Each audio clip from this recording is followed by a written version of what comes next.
Aujourd'hui, je tiens à vous parler du présent de l'indicatif. Alors, c'est bien le premier temps qu'on étudie à l'école en général, et pourtant, à mon avis, c'est un des plus difficiles, parce que selon les verbes, leur terminaison à l'infinitif, vous allez vous retrouver avec 36 terminaisons dans les conjugaisons, et je connais tant d'élèves qui font un peu au pif. On va mettre un E, des fois c'est un S, ah puis là c'est un T, maintenant c'est un D, DS, au secours. Et j'avais une de mes filles qui avait ce problème-là, aggravé en plus par la dyslexie. Alors les verbes qui finissent par RE, d'autres par ER, pas mélanger, et voilà, qu'en arrivant à l'école de la Source, là où j'enseigne maintenant, elle était en CM et elle est revenue un soir enthousiaste à la maison. Maman, ça y est, j'ai compris, je ne ferai plus de fautes au présent.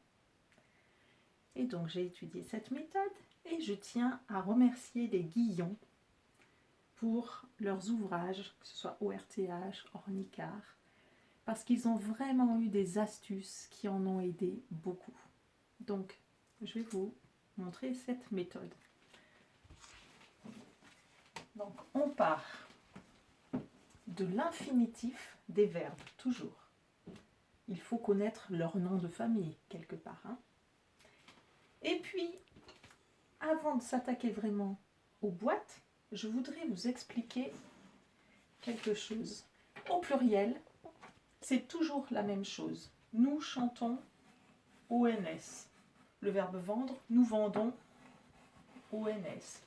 Vous chantez EZ. Vous vendez EZ. Il chante, bien elle chante au pluriel ENT. Ils vendent, elles vendent au pluriel ENT. Et la plupart du temps, on va retrouver donc ONS, EZ, ENT. Donc, on se débarrasse gaiement des personnes du pluriel puisqu'elles ne présentent pas de difficultés particulières, pour la plupart.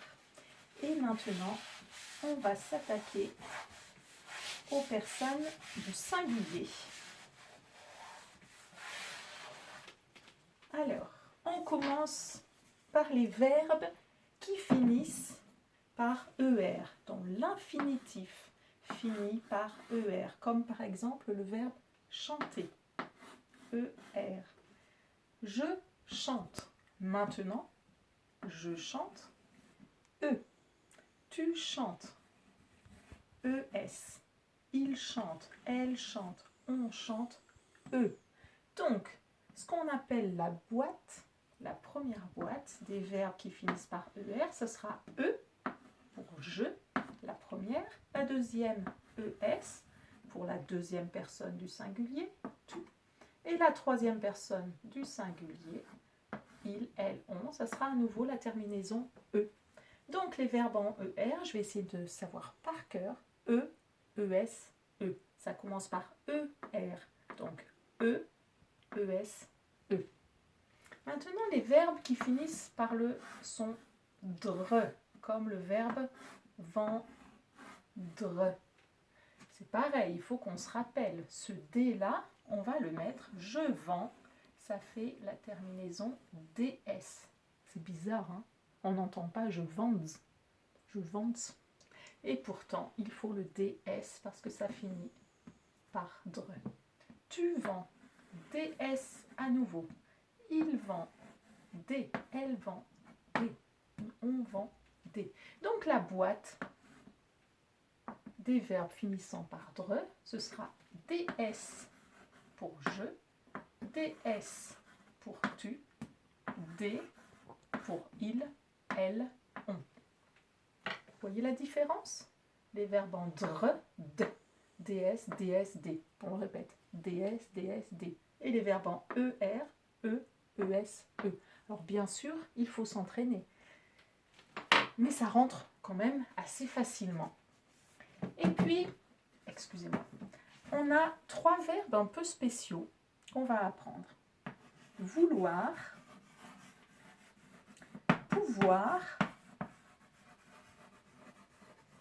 et valoir. Alors ces 3-là, ils ont une boîte rien que pour eux. Je Allez, le verbe pouvoir. Je peux.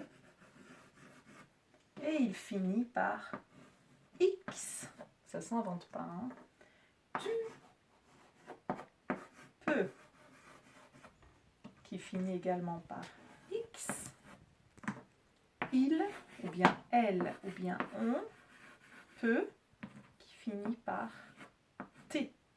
Donc, la boîte de ces trois verbes-là, ce sera X, X, T. X, X, T. Je veux, X, tu veux, X, il veut, T. D'accord?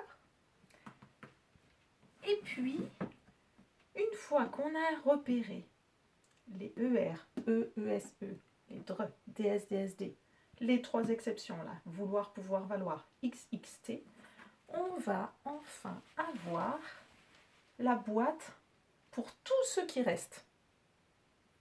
Tous les autres verbes vont se retrouver dans la dernière boîte.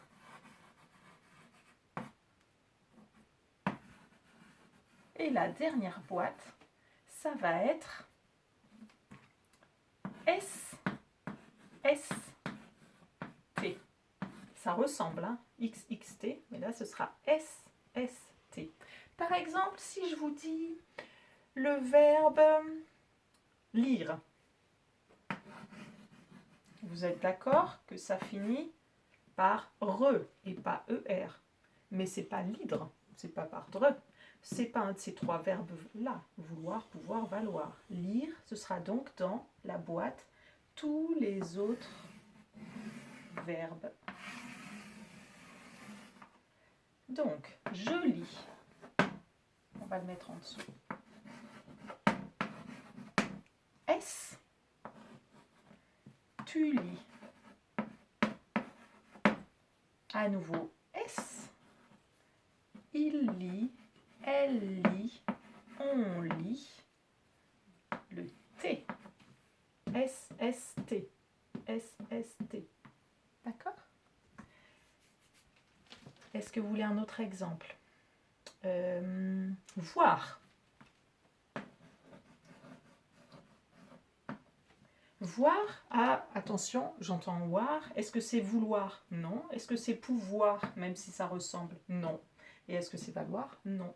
Donc, ce n'est pas un verbe qui finit par ER, voir, ni par DRE. Ce n'est pas un de ceux-là. Donc, sa boîte, ce sera SST. Je vois S. Tu vois S. Il voit T. Vous comprenez? C'est pas si compliqué, hein? Mais quand même, j'aimerais vous donner une précision que normalement on apprend en CM1 chez nous, pour les plus grands, hein, vous qui revoyez le français. Il faut savoir, quelque chose que je n'ai pas dit encore à mes CE1 ni à mes CE2, que les verbes qui finissent par indre ne sont pas ici, mais rejoignent les SST. Donc je tiens à vous le dire, plus les indre. Tous ceux qui finissent par IN, dre. Par exemple, peindre, ça ne sera pas dans les DS-DSD parce que ça finit par indre. Regardez, peindre. Vous retrouvez bien le indre. Donc, je peins.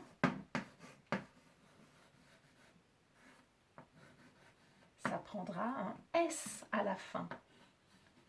Tu peins. S.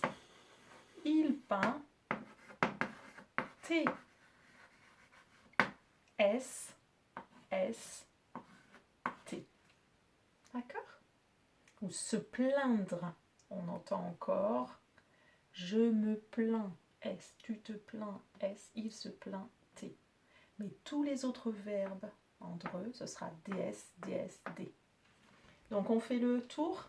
Les verbes en ER, E, ES, E. Les verbes en DRE, DS, DS, D. Les trois exceptions, vouloir, pouvoir, valoir, X, X, T. Et tous les autres, donc ça fait quand même une bonne majorité, S, S, T. Donc il faut jouer à l'inspecteur. Si vous n'avez pas pu mettre dans cette case-là, que ça ne finit pas non plus par DRE, ce n'est pas un de ces trois-là, ni vouloir, ni pouvoir, ni valoir, vous avez de grandes chances que ce soit par SST, plus les verbes en indre. Exercez-vous bien.